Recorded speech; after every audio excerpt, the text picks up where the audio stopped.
Você se assusta ao ver uma imagem nova e cheia de mistérios? Pois eu te garanto que alguns desenhos feitos há mais de 3.000 anos ainda causam medo. Não porque sejam traços simbolizando violência ou morte, mas porque parecem esconder algo que ainda não temos ciência, ou algo que nós esquecemos com o passar dos anos e com os segredos ainda não desvendados. Os desenhos aos quais eu me refiro são bastante conhecidos, pelo menos por quem já viveu um pouco da história egípcia.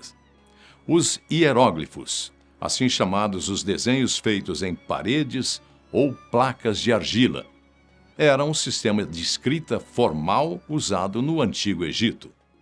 Eles combinavam elementos logográficos, silábicos e alfabéticos, com um total de cerca de 1.000 caracteres distintos. Boa parte dos egiptólogos acredita que os hieróglifos surgiram por volta de 3.000 anos antes de Cristo. Os hieróglifos não eram desenhos decorativos. Serviam como uma linguagem sagrada, mágica e funcional. Para os antigos egípcios, desenhá-los era um ato de poder.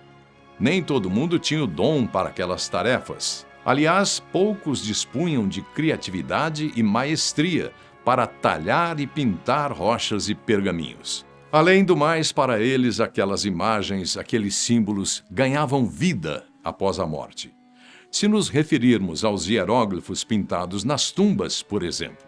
A seguir, vamos conhecer os desenhos mais intrigantes, alguns com significados assustadores, já descobertos e ao menos parcialmente decifrados. Algumas das imagens que você verá agora eram feitas para afastar espíritos, dominar forças invisíveis ou punir a alma eternamente. Se você gosta de enigmas e das histórias do Antigo Egito, prepare-se, pois esta pode ser uma viagem com destinos incríveis. Número 1. Ankh, vida e imortalidade. Há milênios o símbolo Ankh soa como um verdadeiro sussurro esculpido em pedra. Para os antigos egípcios, ele não era apenas um símbolo da vida ou da imortalidade, mas um enigma visual carregado de significados que jamais foram totalmente revelados. Sua forma sugere a união de opostos, o masculino e o feminino, o céu e a terra, o visível e o oculto. Segundo antigas crenças, a ligação sagrada entre Osíris e Ísis, representada pelo Ankh, teria desencadeado as cheias do Nilo, fenômeno vital que garantia fertilidade, abundância e a própria continuidade da civilização egípcia. Não por acaso o símbolo passou a ser chamado de chave do Nilo, como se guardasse o segredo que abria os ciclos da vida. Mais do que um simples amuleto, o Ankh era associado à percepção além do mundo físico. Alguns acreditavam que ele concedia clarividência, permitindo aos deuses e a certos iniciados enxergar realidades invisíveis aos olhos comuns. Por isso, o Ankh aparece pintado ou esculpido nas paredes dos templos, não apenas como ornamento, mas como um selo de proteção divina. Um aviso silencioso de que ali habitava algo maior, algo eterno e talvez um conhecimento que ainda não estamos prontos para decifrar. Em segundo lugar, o olho de Horus, proteção e saúde. O olho de Horus não era apenas um símbolo de proteção no Antigo Egito. Era um sinal de vigilância silenciosa, como se algo estivesse sempre observando, mesmo além do mundo dos vivos. Associada à boa saúde e ao poder restaurador, esse olho sagrado também era ligado à lua, corpo celeste que cresce, desaparece e retorna, assim como a própria ideia de cura e renovação. Acreditava-se que os amuletos do olho de Horus continham forças curativas reais. Curiosamente, suas partes simbólicas eram usadas como referência na medição de ingredientes medicinais, sugerindo que o conhecimento da cura estava codificado no próprio desenho, como se o símbolo fosse ao mesmo tempo fórmula e feitiço. Sua origem, porém, nasce de um conflito sombrio. Após a morte de Osíris, Horus e Seth, travaram uma disputa feroz pelo trono. Durante o embate, Seth teria ferido o olho esquerdo de Horus com uma lança ou farpa, destruindo algo que ia além da visão física. O olho representava ordem, consciência e equilíbrio, e sua perda simbolizava a instauração do caos. Por meio de magia, Hathor, também conhecido como Thoth, restaurou o olho dilacerado. Mas o gesto mais enigmático veio em seguida. Horus ofereceu o olho curado a seu pai Osíris, permitindo que ele retornasse à vida no além. Assim, o olho de Horus passou a carregar a ideia de sacrifício supremo. Perde uma parte de si para restaurar aquilo que foi perdido. Talvez por isso o símbolo tenha atravessado civilizações. Muitos veem no olho de Horus a semente do chamado olho da providência, o olho que tudo vê, presente nas notas de dólar americano. Coincidência? Ou o eco moderno de um antigo símbolo que jamais deixou de nos observar? Número 3. O olho de Ra, vigilância e sacrifício.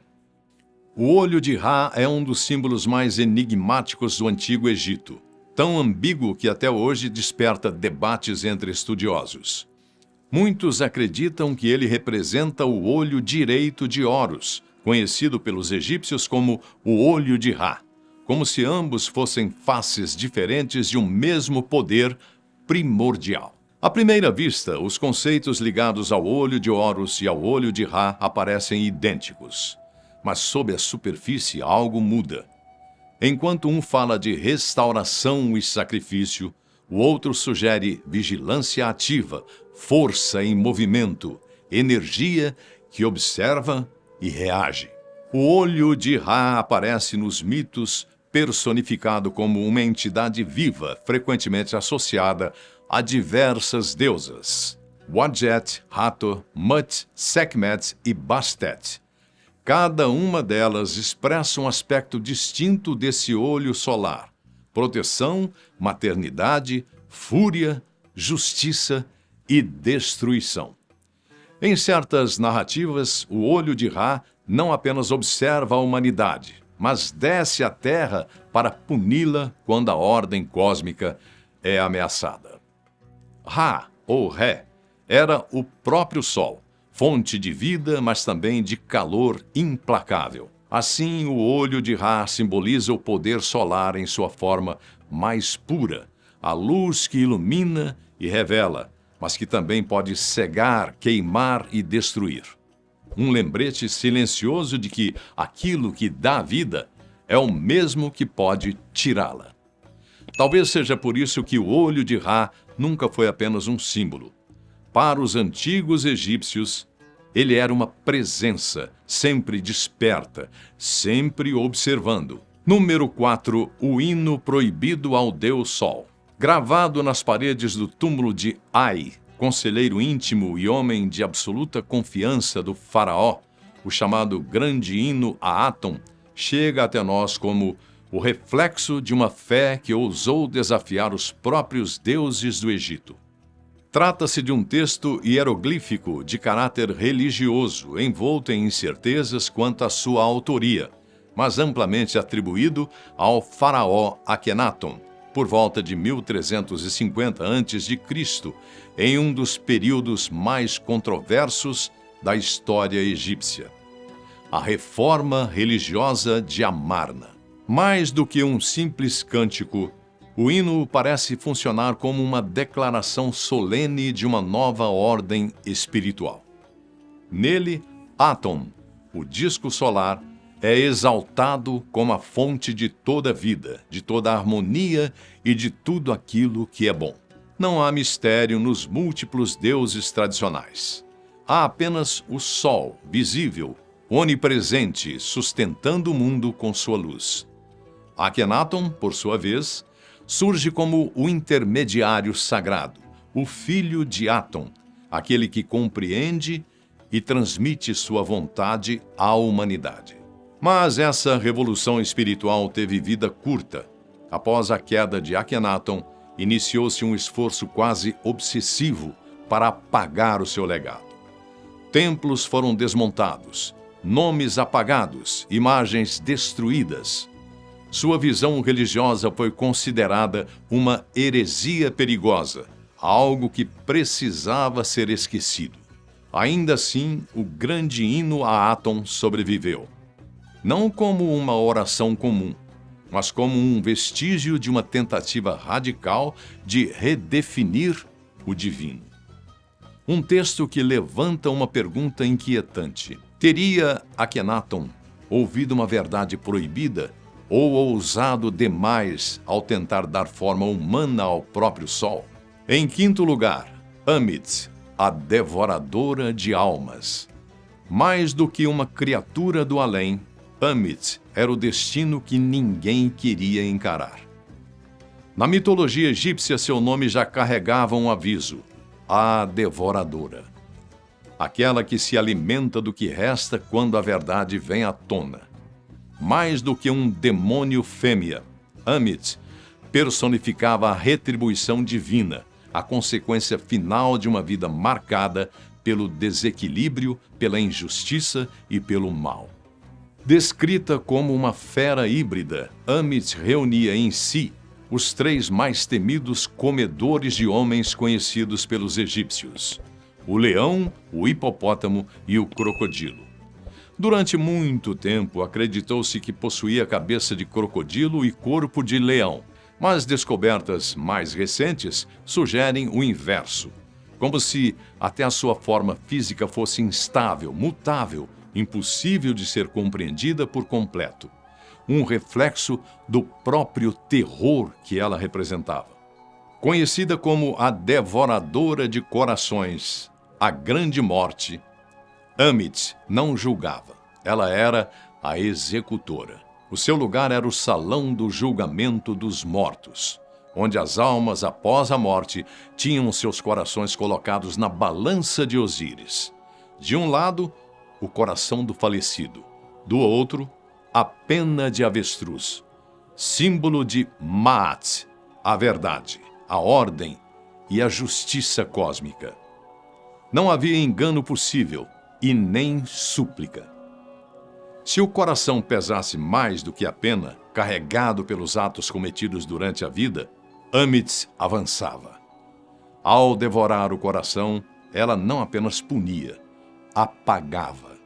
A alma considerada culpada deixava de existir por completo, sem vida após a morte, sem memória, sem retorno.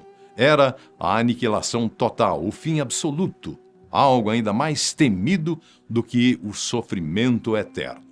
O pavor de Ammit era tão profundo que papiros de autoria desconhecida registram orações específicas para mantê-la afastada no momento do julgamento. Preces murmuradas não por esperança de perdão, mas por medo de desaparecer para sempre. Diferente dos deuses que ofereciam redenção, Ammit oferecia silêncio. E talvez fosse esse o castigo mais aterrador que os antigos egípcios conseguiam imaginar.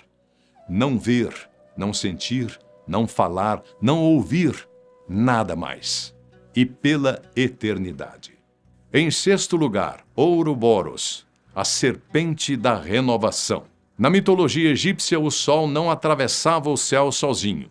Um de seus símbolos mais enigmáticos era a serpente Ouroboros, a criatura que morde a própria cauda, formando um círculo perfeito. Para os antigos, essa imagem não era apenas simbólica, mas uma chave visual para compreender as jornadas secretas de Atum, o disco solar, em seu eterno movimento pelo cosmos. O Ouroboros representava o renascimento contínuo, o fim que se transforma em começo, o tempo que não avança em linha reta, mas se dobra sobre si mesmo. Nada realmente morre, tudo retorna.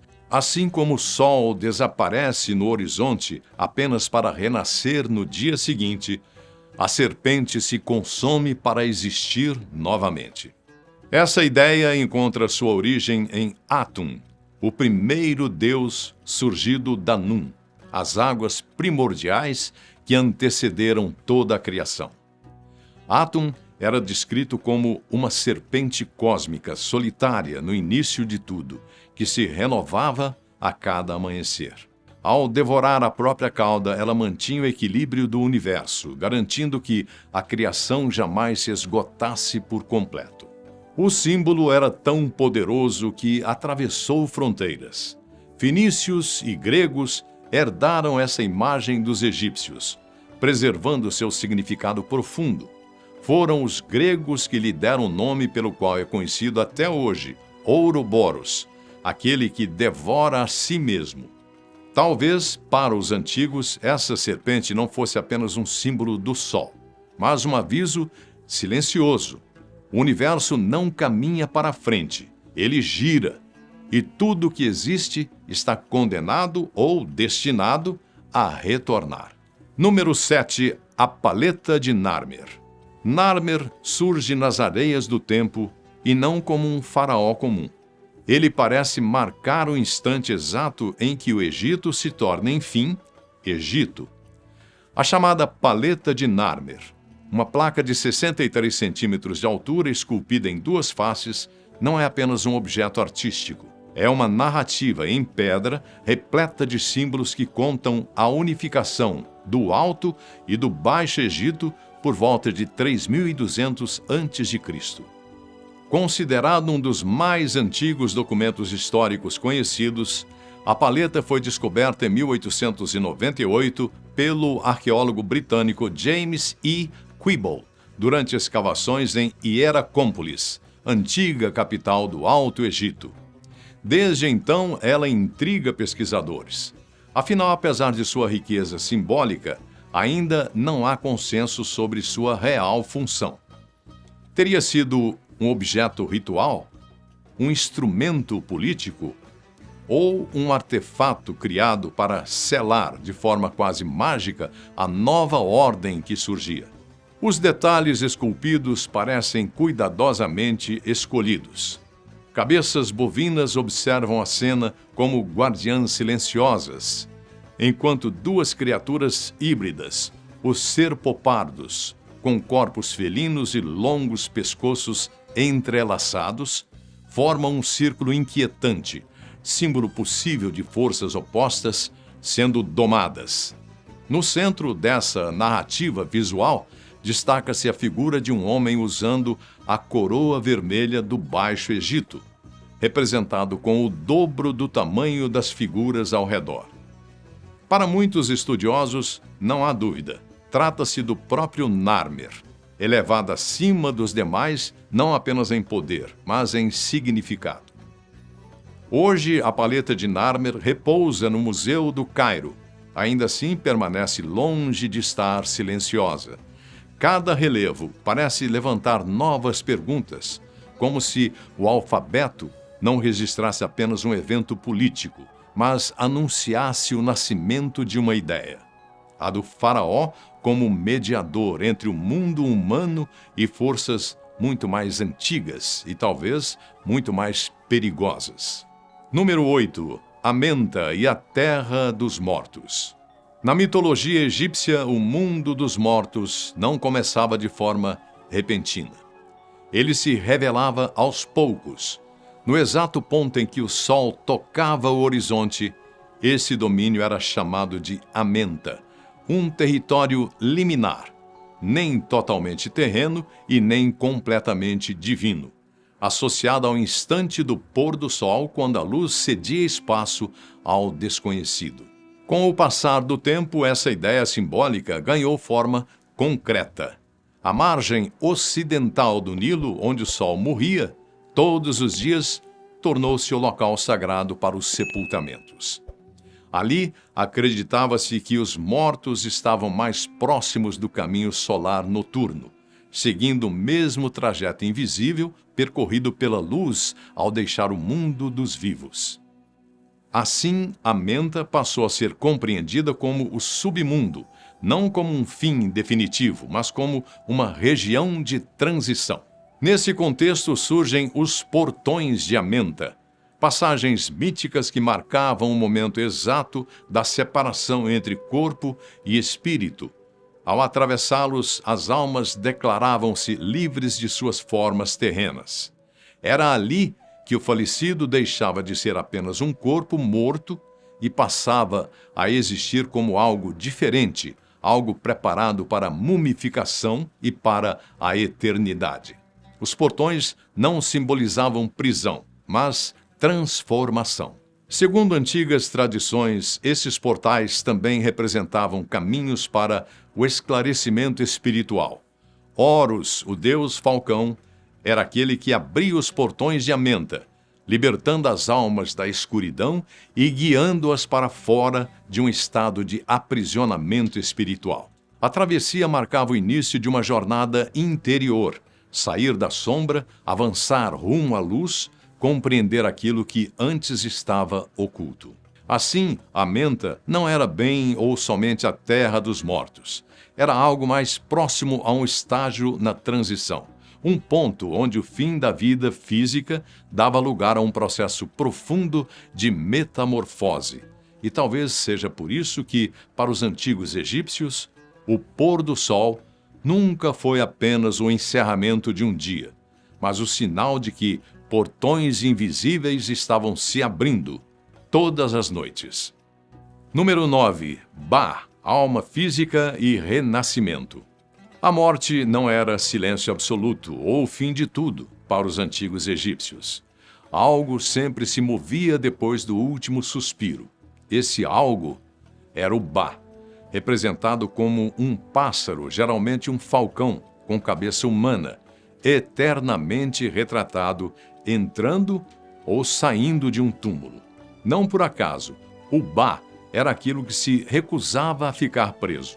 Traduzir Ba simplesmente como alma é insuficiente. Seu significado se aproxima mais de manifestação espiritual, a parte do ser capaz de se deslocar entre mundos, visitar os vivos e retornar ao domínio dos mortos. Era o que tornava alguém, alguém. A sua essência única, irrepetível. Segundo essa visão, o Ba carregava aquilo que hoje chamaríamos de personalidade. Mas os egípcios iam além. Acreditavam que não apenas pessoas, mas até objetos possuíam Ba. Cada coisa no universo tinha uma presença própria, uma assinatura invisível que a distinguia de todas as outras. Nada era completamente inerte. Os textos funerários aprofundam ainda mais o mistério. De acordo com os textos dos sarcófagos, o Ba se manifesta plenamente após a morte, quando o Ka, a força vital, se une a ele. Esse encontro permitiria ao falecido continuar existindo de forma consciente no além. No entanto, outras tradições afirmavam algo ainda mais inquietante. O Ba já existia antes da morte e simplesmente sobrevivia a ela. Talvez por isso as imagens de Ba nunca parecem estar em repouso. Ele não dorme. E segundo os antigos, enquanto o corpo repousa na tumba, o Ba continua voando, visitando lugares que os vivos jamais deveriam ver. Em 10º lugar, o cajado e o mangual. Entre os símbolos mais antigos e poderosos do Egito Antigo, poucos carregam tanto peso quanto o cajado e o mangual. Cruzados sobre o peito de Osíris, eles não eram simples insígnias da realeza. eram sinais silenciosos de um poder que ia além do trono, alcançando o ciclo da vida, da morte e da renovação. À primeira vista, os objetos parecem humildes. O cajado era a ferramenta do pastor, usado para guiar e proteger o rebanho. O mangual, instrumento associado ao pastoreio e à colheita, separava o grão da palha. Mas, nas mãos de Osíris, deus da agricultura e senhor do além, esses utensílios ganhavam outro significado. Guiar e separar não eram atos banais, eram funções divinas.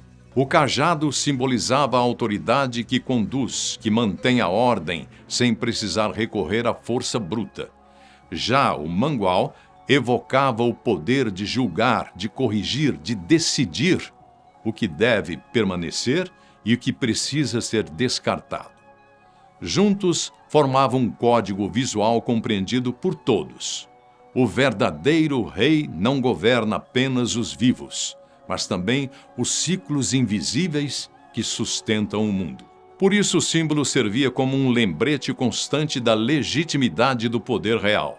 O faraó, ao empunhar o cajado e o mangual, assumiu o papel de herdeiro de Osíris, guardião da tradição, do trabalho agrícola, da fertilidade da terra e do equilíbrio entre ordem e caos. Talvez seja por isso que essas insígnias aparecem com tanta frequência em estátuas funerárias. Elas não dizem apenas, aqui jaz um rei, mas sussurravam algo mais inquietante. Mesmo na morte, aquele que detém o cajado e o mangual continua governando. Me diz aí, qual destes símbolos você ainda não conhecia? Qual deles chama mais a sua atenção?